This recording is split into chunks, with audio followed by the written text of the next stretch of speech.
हमारे पैर में जूता चप्पल हो या ना हो, लेकिन हमारे हाथ में किताब जरूर होनी चाहिए।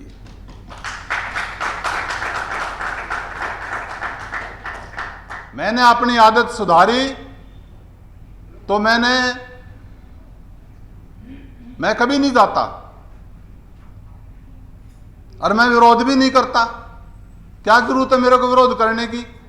मैं विरोध करने में जितना टाइम अपना लगाऊंगा, मैं अपना क्यों नहीं काम करूं उस समय में? वहां जाके लड़ाई लड़ूं, विरोध करूं, क्या जरूरत है मेरे को? मैं अपना काम करूं। हम स्वावलंबी नहीं है, अपना काम हम स्वयं नहीं करते। सबसे पहले आप स्वावलंबी बनिए। बड़ी बड़ी बातें करने में, हवा में बात करने से कोई फायदा नहीं है। हम जिस समाज में हैं उसको भी है, और इस पीड़ा को खत्म करने के, मिटाने के लिए आपने स्कूल में जाना पड़ेगा। 4th क्लास के बच्चे के अंदर आप अंदाजा लगाइए, बाबा साहब के फादर से बैग को वापस लिया। बाबा साहब ने क्या किया? बैग को वापस लिया और अगले दिन के लिए जाने के लिए तैयार हो गए। उसके बाद आप भली भांति जानते हैं, जिस भी क्लास में, चाहे 5th क्लास थी, 7th 8th 9th 10th थी, बाबा साहब टॉप आते रहे क्लास में। टॉप आने के बाद 10वीं क्लास में स्कॉलरशिप जो है अलाउंस हो गई। साहू जी महाराज वहां के राजा थे, और स्कॉलरशिप अलाउंस होने के बाद एक बहुत बड़ी परिवार को या बाबा साहब को मिली। और उसके बाद आप जानते हैं कि बाबा साहब ने कितनी डिग्रियां हासिल की।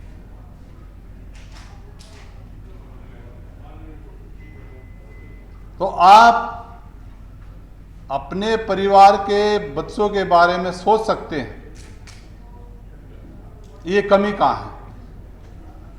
बाबा साहब इतनी गरीबी में पढ़ सकते हैं, इतनी पीड़ा में पढ़ सकते हैं, तो आपके बच्चे और हमारे बच्चे क्यों नहीं पढ़ सकते? और दोस्तों, एक चीज और मैं बड़ी क्लियर कहता हूं, सोशल मीडिया का तो मैं शुक्रगुजार हूं। मेरे ख्याल से ये अपनी ड्यूटी ठीक निभा रहे हैं, जो मैं महसूस करता हूं। इस नेक काम को आप करो या ना करो, इस नेक काम को मैं करूं या ना करूं, इस काम को दुनिया करेगी। जब दुनिया इस काम को करेगी तो आप और हम क्यों ना करें?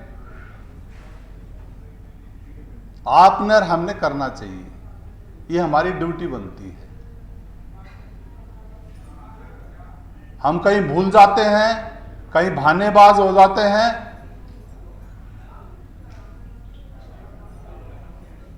इसलिए मैं एक गरीब परिवार में पैदा होकर के आज रियल एस्टेट का बिजनेस करता हूं।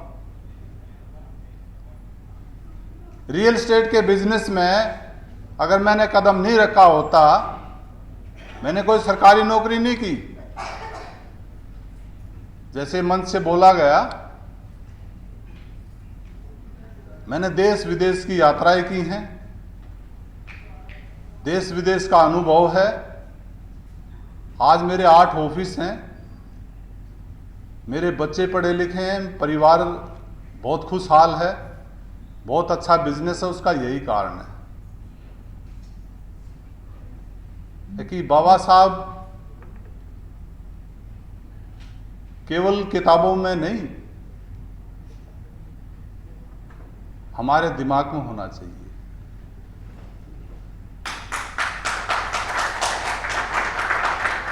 एक बार हरियाणा में मेरे को बोलने का मौका मिला था, वहां मैंने एक लाइन बोली थी। वो लाइन बहुत ही महत्वपूर्ण रही। कई जगह बोलते हैं लोग, हमारे पैर में जूता चप्पल हो या ना हो, लेकिन हमारे हाथ में किताब जरूर होनी चाहिए।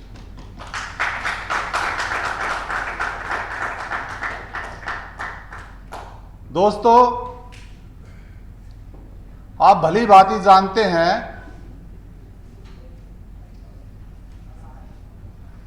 बाबा साहब आपकी दिल्ली में मंत्री थे, पहले कानून मंत्री रहे और बहुत सारा बहुजन के हित में काम किया। करने के बाद आपने इतिहास के पन्ने इस बात के साक्षी हैं बाबा साहब की हेल्थ के बारे में, तो आप ये भी जानते हैं कि बाबा साहब ने जो अंतिम सांस ली वो आपकी दिल्ली में ली। बाबा साहब ने जब अंतिम सांस दिल्ली में ली, उस टाइम भारत की जो जनसंख्या लगभग 35 करोड़ के आसपास थी और बाबा साहब की जो अंतिम यात्रा थी उसमें लगभग दिल्ली में 7-8 लाख लोग इकट्ठे हुए और यहां से बाबा साहब की जो अस्थियों को बाबा साहब के अंतिम दर्शन के लिए महाराष्ट्र की बंबई और बंबई में दादर और दादर में चैत्य भूमि वहां पे भेज दिया। वहां पर लगभग 10 लाख लोग थे। आपने ये भी मालूम है कि बाबा साहब ने लोकसभा का चुनाव लड़ा। बाबा साहब जब काम कर रहे थे, आपके लिए संघर्ष कर रहे थे, तो हमारे जो पूर्वज हैं, ये बड़े दुख की बात है, कितना साथ दिया। बाबा साहब को हारने वाले व्यक्ति थे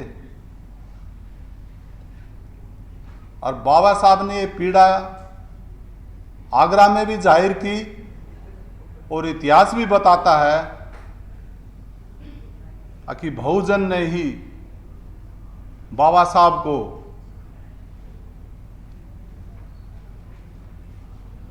ऐसे हादसे पर खड़ा किया कि उन्होंने हार का मुंह देखना पड़ा। हमारे लिए कितनी दुखदायी बात थी। जिसने इस देश के लिए संविधान दिया हो, इतने महत्वपूर्ण पदों पर रहे, लेकिन लोकसभा का चुनाव हार गए। और बाबा साहब जाने के बाद आप लोग क्या अपनी ड्यूटी पूरी कर रहे हैं? हमारे यहां अक्सर ये रहा है, जब व्यक्ति काम करता है तो साथ नहीं देते हैं। उसका उदाहरण यहां भी है।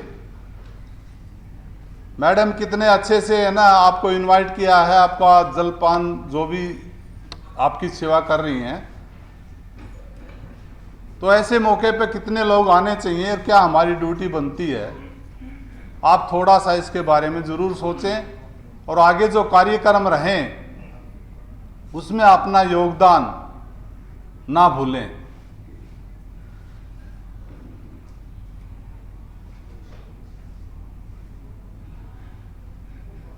दूसरी बात, 15 अगस्त 1947 को आपका देश आजाद हुआ। इतिहास इस बात का साक्षी है कि अंग्रेज जब यहां से गए तो यहां जो संपत्ति थी या जो यहां जमीन है उसको यहीं छोड़ करके गए। जब वो लोग छोड़ करके गए, आप लोग यहीं थे, तो आपने क्यों नहीं ली? मैं रियल एस्टेट सेक्टर का आदमी हूं, मैं कई बार बड़ी डीपली सोचता हूं इस बात को। मेरे पास बहुत से ऐसे लोग आते हैं, कहते हैं जी हमारे पास कोई मकान नहीं है, रहने के लिए जगह नहीं है। अरे 1947 से पहले तो ये यहां जो लोग रहते थे वो किसी के नहीं थे, अंग्रेजों के पास थे ना। अंग्रेज यहां चले गए, जमीन तो यहीं छोड़ के गए थे, आपने क्यों नहीं ली? आपने उस चीज का महत्व नहीं समझा, मेहनत नहीं की, वहां अपना अधिकार नहीं जिताया, इसलिए आप पीछे रह गए। और अब आप निजी क्षेत्र में आरक्षण की बात करते हैं। बाबा साहब ने जो रिजर्वेशन के बारे में आपको 4 प्रकार का जो रिजर्वेशन दिया गया है, सही माने में रिजर्वेशन जो है उसका जो पौधा लगाया वो शिवाजी महाराज ने लगाया था, जो सच्चाई है। बाबा साहब ने उस पौधे को सींचा, बड़ा किया और उसमें 4 तरह के फ्रूट जो है ना लगते हैं, 4 तरह का रिजर्वेशन आपको मिलता है। अब आपका ध्यान है ना रिजर्वेशन की तरफ रहता है। ठीक है, बाबा साहब का प्रसाद है, आप उसको रखिए, लेकिन आप मेहनत, आपकी जो लगन, निष्ठा, उसको भी नहीं भूलिए।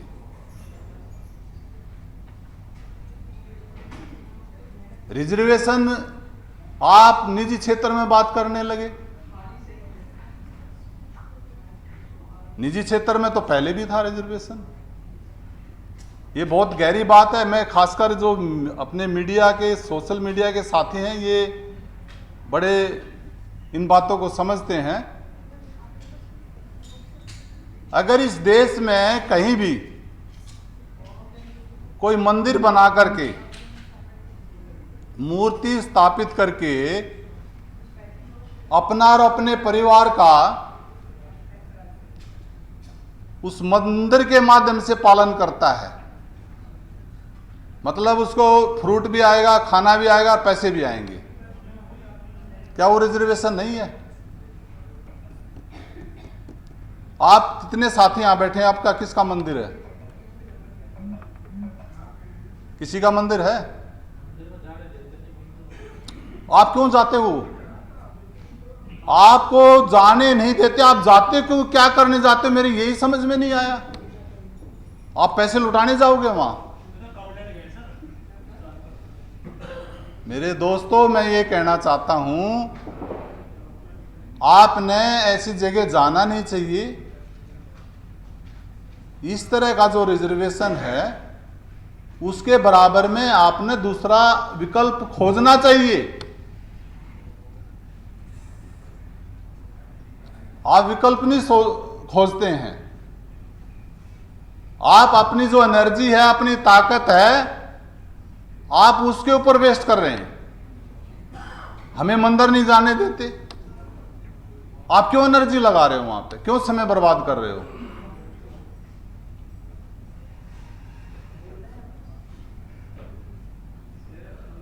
ये आपके जो महापुरुष हैं, क्या ये आपके देवता नहीं है? आप क्यों नहीं बनाते इनका? आप करिए। अरे जिस व्यक्ति ने इस देश के लिए संविधान दिया, आपको जीना सिखाया, उस व्यक्ति को आप मान नहीं रहे। जो व्यक्ति आपने देखा नहीं, रामचंद्र ने किससे हाथ मिलाया था? मेरे में एक भी व्यक्ति बता दीजिए किसने हेलो किया हो तो। फिर रामचंद्र के पीछे क्यों लग रहे हो आप? कभी उसने कोई स्कूल कॉलेज खोला हो आपके लिए? फिर क्यों दर्शन करने जाते हो आप? आपकी जो आदत है वो खराब है, उस आदत को सुधार लीजिए। मैंने अपनी आदत सुधारी तो मैं कभी नहीं जाता और मैं विरोध भी नहीं करता। क्या जरूरत है मेरे को विरोध करने की?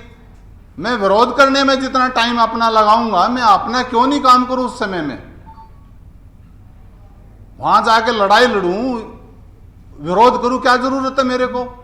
मैं अपना काम करूं। हम स्वावलंबी नहीं है, अपना काम हम स्वयं नहीं करते।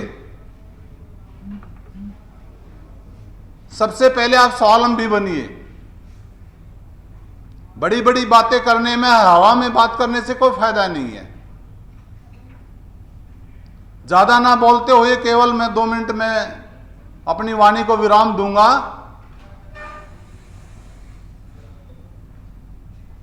दर्द भरी बातें और कुछ यादें, फिर मैं वहीं आ रहा हूं। बाबा साहब जब आपके बीच से चले गए, जाने के बाद क्या हुआ? दाह संस्कार हुआ। आप सोचते बाबा साहब फिर आएंगे? अब कर लो जितनी मर्जी कोशिश, बाबा साहब आपके बीच में दोबारा नहीं आने वाले। एक व्यक्ति, महानायक, महापुरुष हमारे बीच में आया, हमारे लिए बहुत कुछ करके गया है।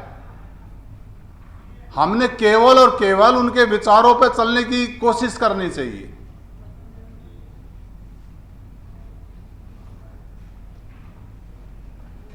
मैं आपसे बड़ी स्पष्ट बात करना चाहता हूं। अक्सर जो है हमारा बहुजन समाज जो है वो हवा में बात करता है,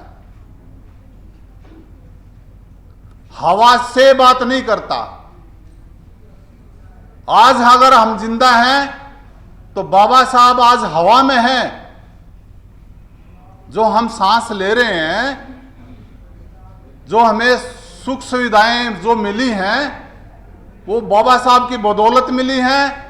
और बाबा साहब हवा में हैं, हवा में। तो आप हवा से बात करिए, हवा में बात मत करिए।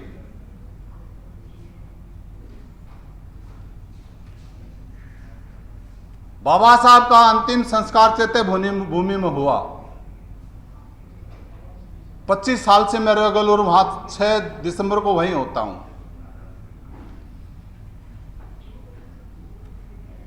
दादर से, दादर समझते हैं आप? बाबा साहब जहां रहते थे उस जगह का नाम दादर है, बॉम्बे में।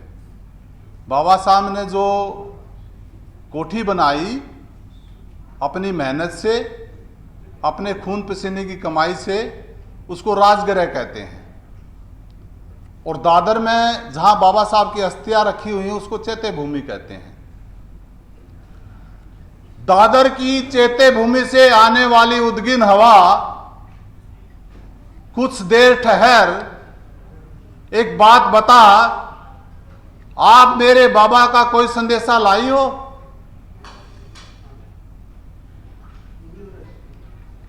चैत्य भूमि की समाधि में सोए प्यारे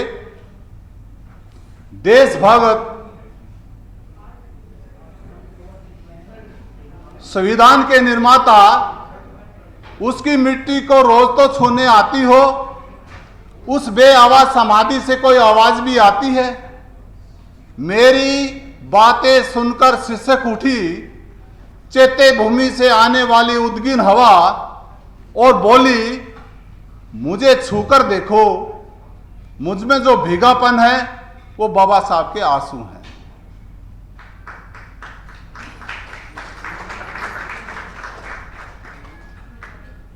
ये सब देख करके बाबा साहब क्या कहते हैं?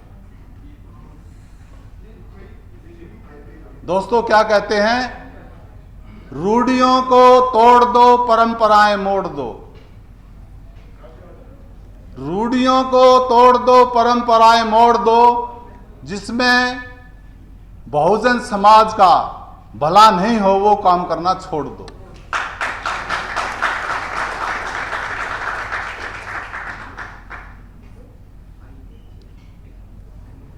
मेरे से पूर्व वक्ताओं ने भी काफी अच्छा यहाँ संबोधन दिया। हमारे बीच में मौर्य साहब आए हैं। मौर्य साहब का भी मैं स्वागत करता हूं। और भी कई गणमान्य लोग आएंगे। तो मैं आपसे इस मंच से यही दरखास्त करूंगा,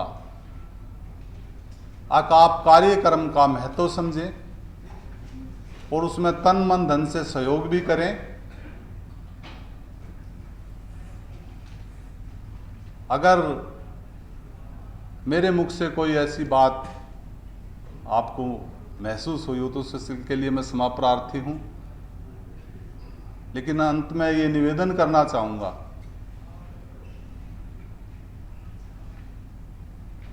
कि run for India save constitution, इसके लिए आज संविधान को खतरा है, आप भली भांति जानते हैं। और संविधान के 4 पिलर हैं, जिसमें से सबसे जो कमजोर पिलर है वो मीडिया का है। लेकिन सोशल मीडिया ने जो ऑक्सीजन का काम किया है उसके लिए बधाई के पात्र हैं। लेकिन मेरे दिमाग में ये भी है कि सोशल मीडिया जो काम कर रहा है उसके लिए सुविधाएं जो नहीं है, जो कि होनी चाहिए, ना सरकार की तरफ से है, सरकार के तो बल्कि दुश्मन है ये सब लोग। और समाज हमारा इसके प्रति जागरूक नहीं है।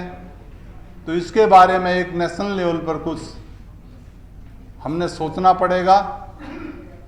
और ये जितने हमारे साथी सोशल मीडिया के माध्यम से हमारे विचारों को इस समाज में देश विदेश तक भेजने का जो कार्य करते हैं उसके लिए मैं बहुत बहुत आभार प्रकट करता हूं, बहुत बहुत आभारी हूं। धन्यवाद। जय भीम, जय भारत, जय संविधान। नेशनल दस्तक की आपसे गुजारिश है कि अगर इसको बचाना चाहते हैं तो नेशनल दस्तक को सब्सक्राइब करने के लिए रेड कलर के सब्सक्राइब बटन को दबाएं, फिर बेल आइकन की घंटी दबाएं। नेशनल दस्तक को बचाने के लिए बहुत जरूरी है कि हर खबर को शेयर करें, लाइक करें, कमेंट जरूर करें।